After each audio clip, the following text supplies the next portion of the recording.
An Orb of Dominance works on an influenced item, be it Hunter, Elder, Crusader, etc. It is traditionally used when an item has two influenced mods. One is removed at random, while the other is upgraded by a tier. If it is already tier 1, it is upgraded to a powerful elevated mod, with a difficult to obtain effect. The upgraded mod is then transferred in a controlled way via the Awakener Orb to guarantee the mod on a new double influenced item.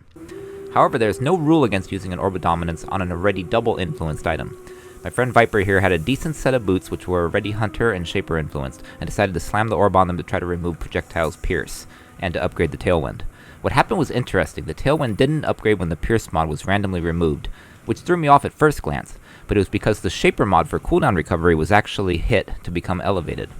The Orb of Dominance does not care that 2 were Hunter and 1 was Shaper. With the 3 influence mods on these boots, upgrading the Tailwind and losing the Pierce was ideal, but upgrading the cooldown was not bad either. In fact, if the Pierce itself had upgraded, and it had lost the Shaper cooldown mod, it would have made the item worse on paper, i.e. POB, but it may have still sold, because +3 to Pierce boots are very rare, and thus interesting. Sometimes interesting items can still sell to niche players.